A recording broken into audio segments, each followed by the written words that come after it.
はい、兵庫県の、三代の磯に来ました。でまあね、堤防と違って磯はね、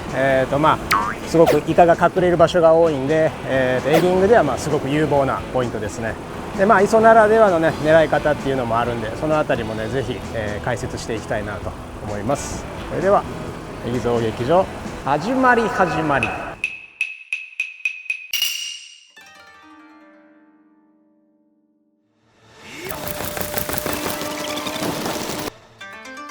よーゲッツ。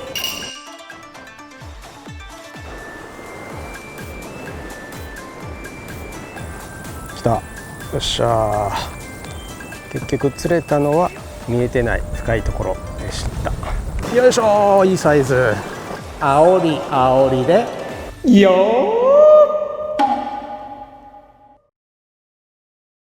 ー。じゃあやっていきますね。でいきなりね思いっきり沖の方を投げるんじゃなくて、最初は手前の方からもうちょい投げで、今もそこにね霜りが沈んでるんですけれども、こうやって偏光サングラスかけてたらその辺も見やすいんで、ぜひ偏光サングラスしてサイトフィッシングも楽しめると思います。まずはボトム取らずにちょっと浮いてるイカがいないかチェックですね。もう今ね割と足元の方まで来ましたけれども、ここですぐに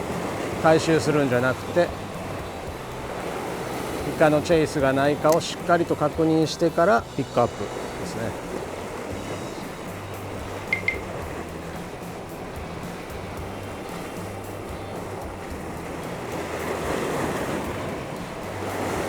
ついてない。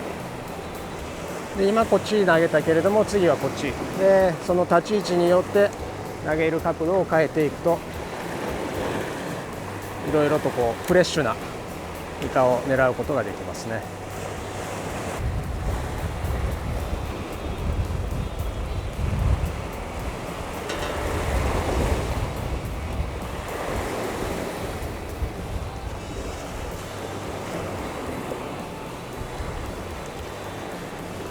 1杯だけ出てきた。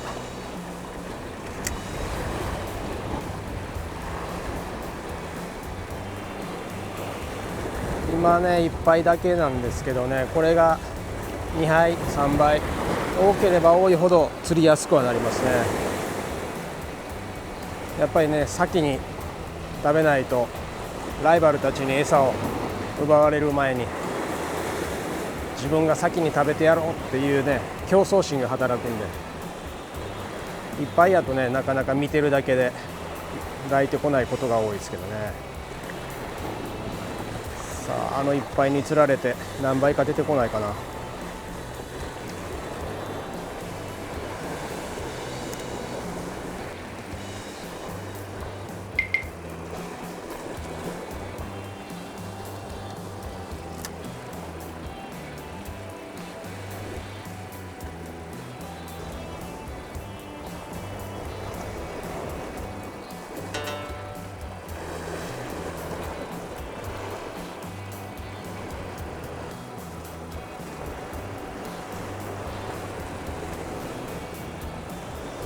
今ねこれカンナにちょっと葉っぱの切れ端みたいなのが引っかかってんねんけど、こういうのをつけたまんまやってると本当にイカってすごく警戒するので、必ずきれいに取り除いてほしいのね。よっぽど活性が高かったらこうやって葉っぱみたいなもんがついてても抱いてくるけど、もう本当にこのちっちゃいもの、こんなちっちゃいのについててもついてなくても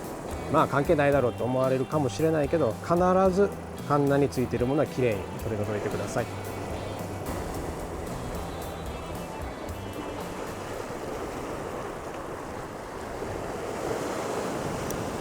出てきた。3つ4つ出てきた。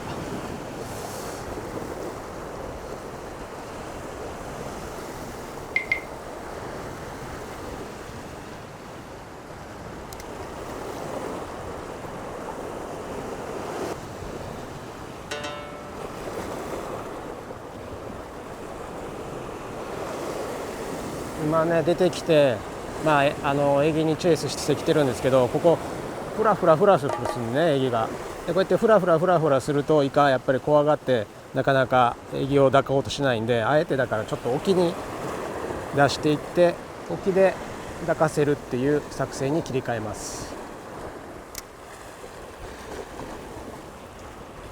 波なかったらね、ここの足元でサイトフィッシングできるんですけれども、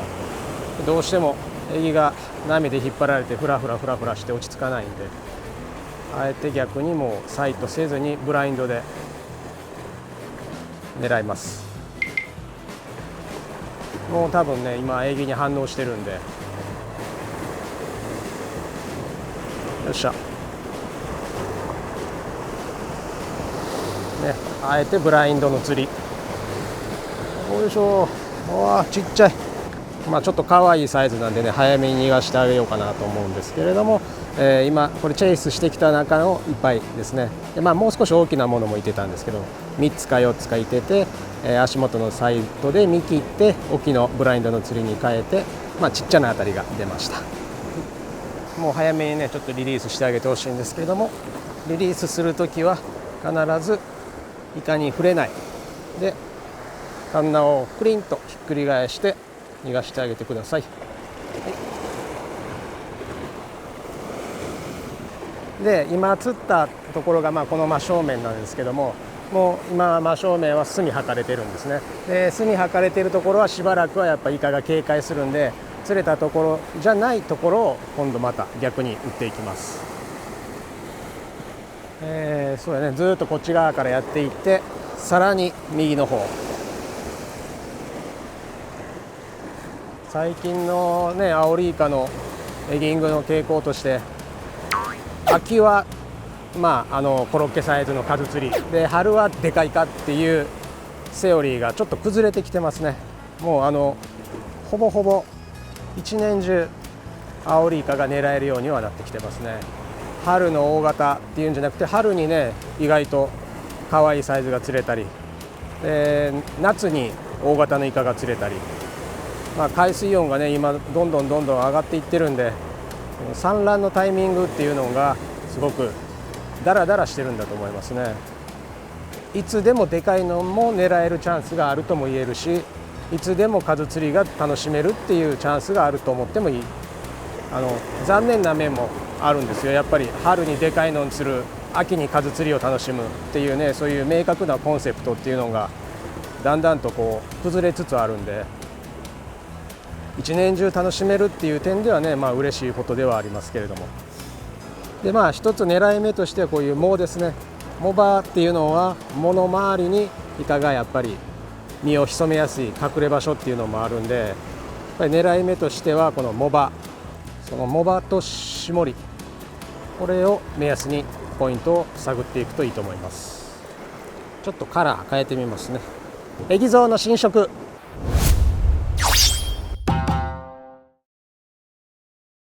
エギゾウにね、追加カラーが、出てます。で、今回のテーマはね、スケスケボディですね。ここにね、スケスケボディって書いてますけれども、どういうことかっていうと、一般的にね、エギってね、こういう、状態に、テープを貼って、その上に布を貼っていきます。で、今回はね、あえてテープなし、もしくはハーフテープっていうようなタイプも加えてます。で、ボディのカラーにもね、こだわってて、グローでケイムラでブルーヤコと3つありますね。で、グローはね、やっぱりナイトゲームで、あとはローライトの時ですね。で、ケイムラはやっぱりね、真面目時にいいですね。で、日中も割とケイムラはいいですね。で、ブルーヤコがね、一番イカから、自然に見えるカラーというふうに言われているので、擦れた時に、効果を発揮すると思います。で、それぞれね、何色かずつあるんですけれども、テープが貼ってあるもので、テープが貼ってないもので、ハーフテープといろいろあるので、全部で15色ありますので、きっとね、お好みのカラーが見つかると思います。で、大きさ的には 2.5 号、3号、3.5 号の展開になってますね。で、どういう感じで使い分けてもらうといいかっていうと、パイロットルアー的に、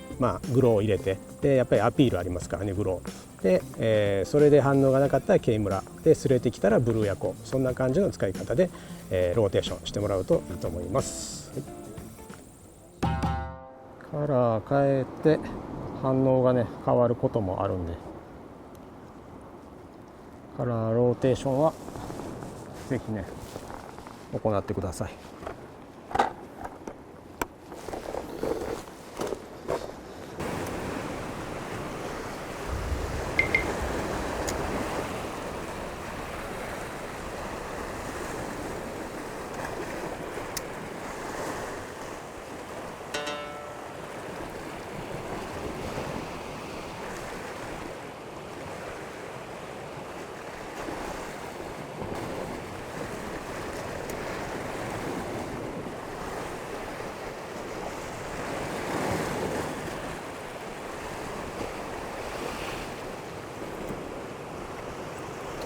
今触ったな。かからなかったんで、もう一回抱いてくるかもしれないですけどね。今抱くっていうよりかは触腕の先でつまんでちょっと引っ張りましたね。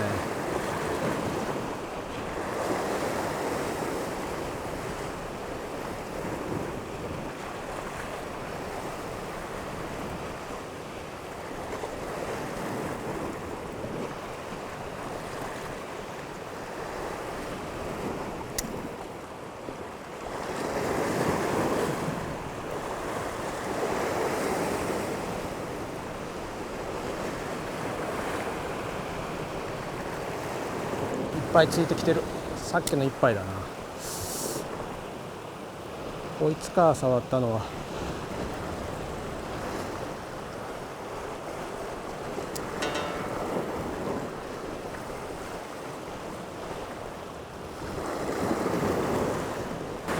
まだそこにいてる。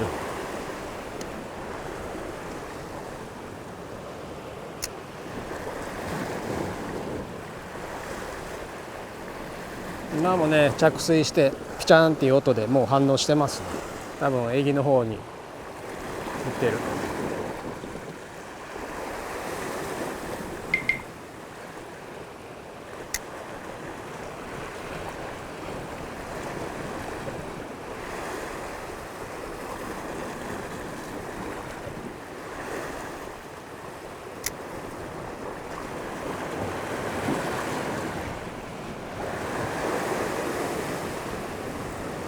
これね、あえてサイトじゃなくてブラインドの釣り、はい、でさっきと一緒で、もう手前で釣っててもね、どんどんプレッシャーかかっていくんで、あえてそのもう手前じゃなくてちょっと大きいですね。キーワードはちょい置きのブラインドですかね。カラーローテーションも良かったんだと思います。煽りよくね、コロッケサイズ、とんかつサイズとかそうやってね表現されるけど、カニクリームコロッケやな。大好きですけどね、カニクリームコロッケ。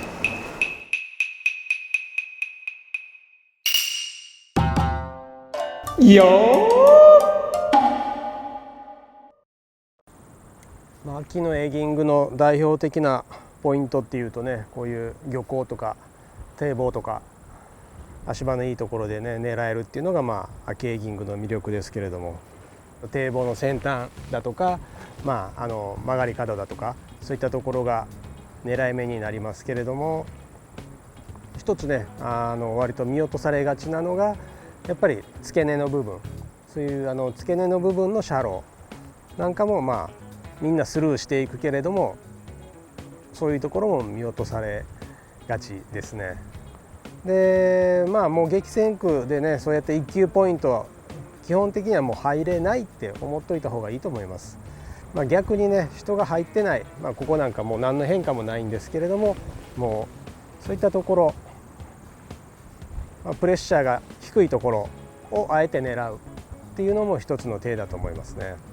こうやって人が入ってないところだったら少しずつ動きながらやれるんで、極力同じ位置で同じコースをずっとやり続けるんじゃなくて、ラン&ガン、足で稼いでいくっていうのが数釣りを楽しむ秘訣かなと思いますね。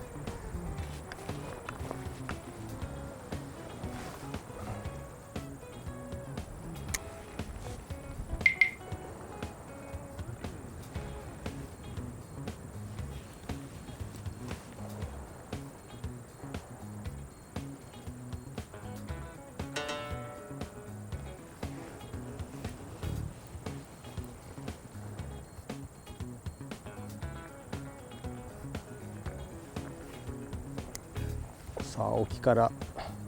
手前の方まで呼んできてるけど、ついてきてるかな。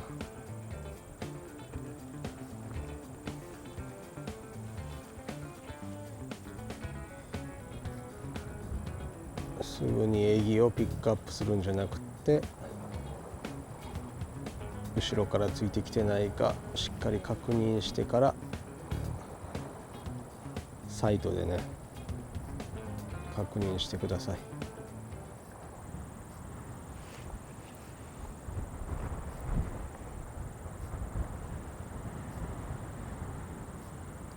出てきた。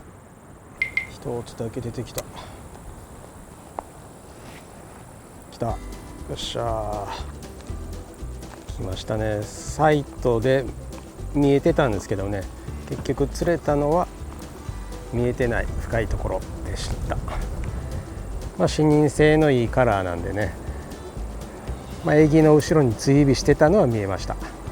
そうやってね、最後の最後に足元まで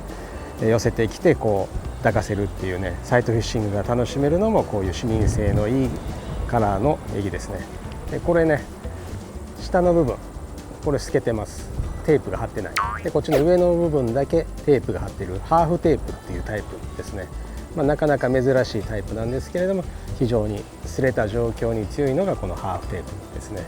でエギゾウね、新色15色出てるんですけれども、このハーフテープタイプでもうテープなしオールスケスケっていうのもあります。でちょっとね、最近ねイカもちょっと手強いんで、そういった時は、スケルね、このスケスケボディの方でやってもらうとスレに強いです。でこれロッドの方がエギゾウスティックですね。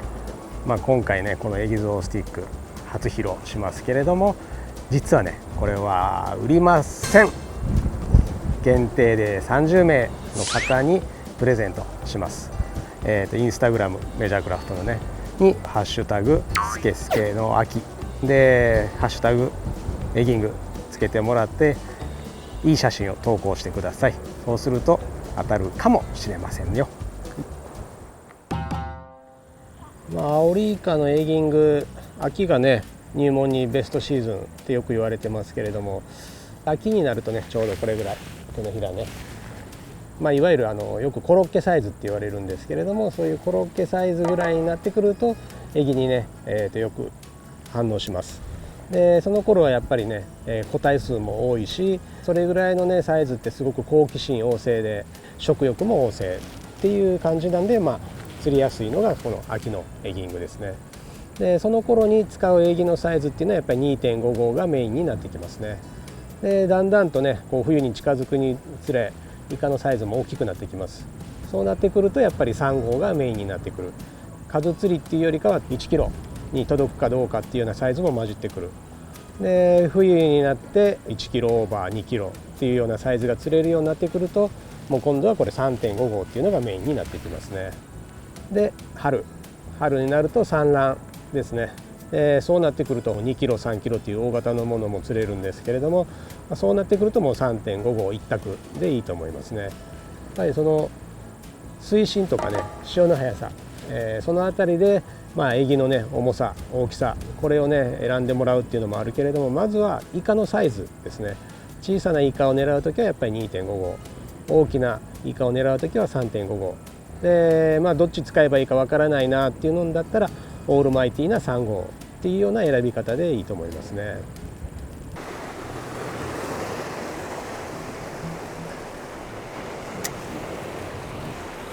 今回エギゾウの新色15色あるんですけれども、新色というかね、もう2代目エギゾウって言ってもいいぐらい、カラーだけじゃなくてね、ボディそのものも全く違うし、多分日本で今一番エギに詳しいエギ職人、エギ博士園田隆二さんって方に監修していただいて、佐賀県でね遊漁船ウィンガーっていう、遊漁船を営んでるんですけどね、今は通称イカと喋れる男。エギゾウの新しいポテンシャルぜひ体感してほしいですね。今回のテーマはスケスケボディ。もうボディがね透けてます。今回スケスケボディがテーマなんですけどね、結構言いたいことはあるんですけど、これをね木戸さんが見るって思うとね、どうしてもねやっぱりどうしてもね、木戸さんがなんかまた不愉快な思いするんじゃないのかなって思うとね、本当はね心痛いんです。なんやこいつって思うんやろうなって思うんで、もうさっき謝っときます。木戸さんいつもごめんなさい。不愉快な思いをさせてすいません。申し訳ないです。本当に心から反省してます。でもやらないとダメなんです。だから仕事だと割り切ってやってください。よろしくお願いします。だって今回の営業のテーマがスケスケボディですからね。こんなんもうスケスケボディが大好きですかって言われたら大好きですって言うしかないじゃないですか。スケスケボディ嫌いなやつなんざいね。もちろん一貫の話ですよ。スケスケボディがもう大好きなんですよ。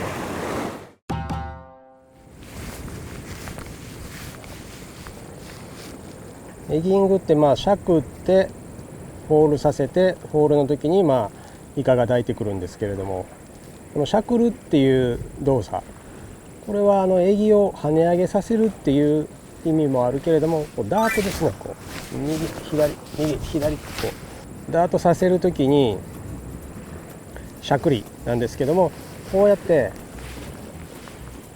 こう上下にしゃくるだけじゃなくて、できたらこうスラッグを作ってやる。しゃくって緩めて、しゃくって緩めて、でそのしゃくる時も力任せにしゃくるんじゃなくて、このリールを巻きじゃくり、1回巻いてしゃくって1回巻いてしゃくってっていうような感じでしゃくってもらうと、エギがねこう右左右左っていう風な感じでダートするんで、より疲れずに効果的にエギを動かすことができます。でロッドもね、小さいエギを使うときはやっぱり柔らかめのもの、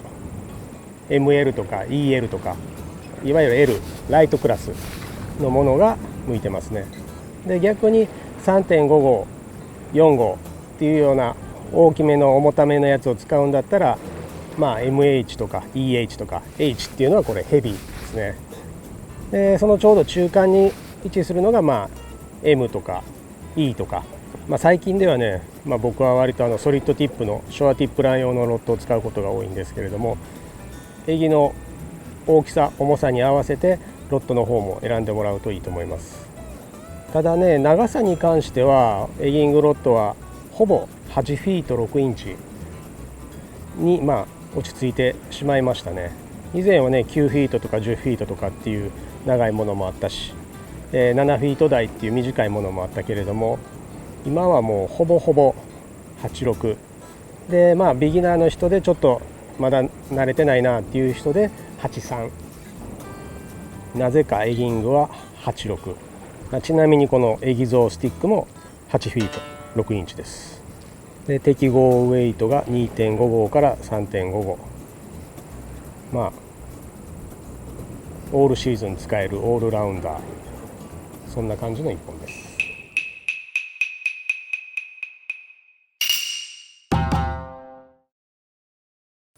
秋にねよく使うエギがね 2.5 号3号ぐらいになるんで、それに合わせたタックル選びが必要になってきます。でこれトリプルクロスのソリッドティップのタイプですね。ショアティップランっていう釣りに向いている、非常に繊細な穂先を持つロッドです。でやっぱりね、これは862の E なんですけども EL っていうね、品番のものもあります。でソリッドティップじゃなくても EL っていう品番のもの、862の ELですね。そのあたりが、2.5 号3号あたりが使いやすい、ちょっとね柔らかめの、ロッドになりますんで、長さはやっぱりね8フィート6インチ、それが基準になります。P ラインも弾丸のエギング、これすごくね視認性がいいんで、エギングやっぱりね見て釣ることが多いし、ラインがどういう風に入っているかによってエギがねどこにあるかっていうのも把握しやすいので、ぜひね視認性のいい、弾丸ブレードのエギングスペシャル、これだいたいね0.5 号前後、04、05、06、そのあたりでいいと思います。リーダーの方もやっぱり弾丸フロロのエギングスペシャルの、リーダーですね。だいたい2号ぐらいで大丈夫だと思います。やっぱりエギングはねエギング専用タックルで、やってもらうと非常に快適に楽しめると思います。このピンクのエギゾースティック、ご存知の方もいらっしゃると思いますけど、これはお金では手に入らないですからね。ぜひメジャークラフトのホームページでねチェックしてもらったらいいと思うんですけど、エギゾーでの超過写真を送ってください。そうすると当たるかもしれないです。たくさんのご応募お待ちしておりますので。釣り番組はね特に自分のものも含めてほとんど見ないけど、サンテレビで10月1日から新しく新番組が始まります。ソルトフィッシングパラダイス TV、 メジャクラ一社提供です。ぜひご覧になってください。ちなみに KBS 京都も映ります。木曜の10時半で、その第2回目のオンエアがここ兵庫の三尾でのエギング&ショアジギング、そちらの方もぜひチェックしてください。堤防と違ってね、磯からやるときは結構この足元にイカがつくことが多いですね。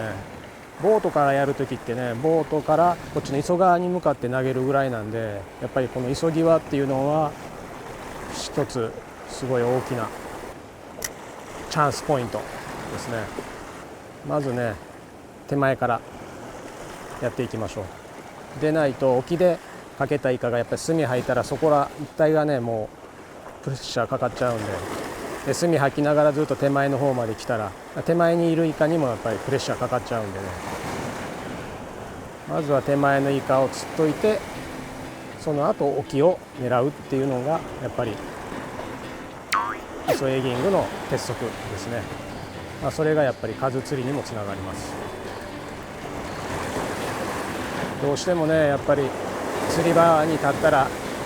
フルキャストしたくなりますもんね。やっぱりその方が気分もいいし、でもそこはあえて何かっていうと、もちろんトランキーロあっせんなよっていうことですね。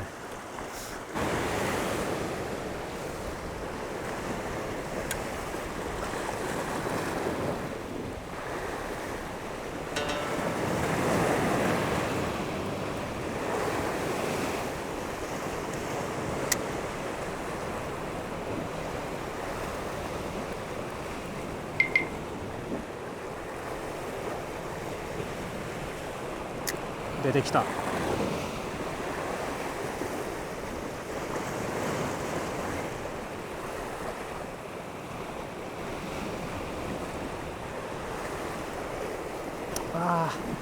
いいサイズやな。ちょっと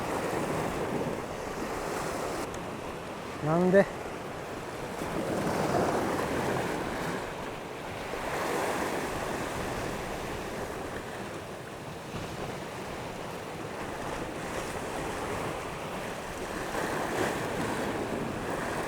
よっしゃ、こいつや。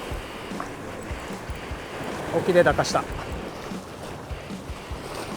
よいしょ、いいサイズ。これはもうとんかつサイズって言ってもいいでしょう。手前の方でチェイスしてきたんですけれどもね、これがかからなかったけれども、プレッシャーかかる前にあえてもう沖の方ですね、ブラインドの釣りに切り替えて仕留めました。ずっとサイトフィッシングでやり続けるっていうとね、それはそれで面白いんですけど、やっぱりどんどんプレッシャーかかるんで、これはちょっと無理だなって思ったらすぐにねブラインドの釣りに切り替えてもらって、これショアティップランの竿なんですごく当たり取りやすいんで、ブラインドで小さい当たりを取ってかける釣りに切り替えてください。煽り煽りでゲッツ。はい、お疲れ様でした。サイトフィッシング、エギングすごく楽しめるんですけれども、サイトでずっと狙い続けた方がいいのか、それとも切り替えて、ブラインドの釣りにした方がいいのかっていう、そこの見極めですね。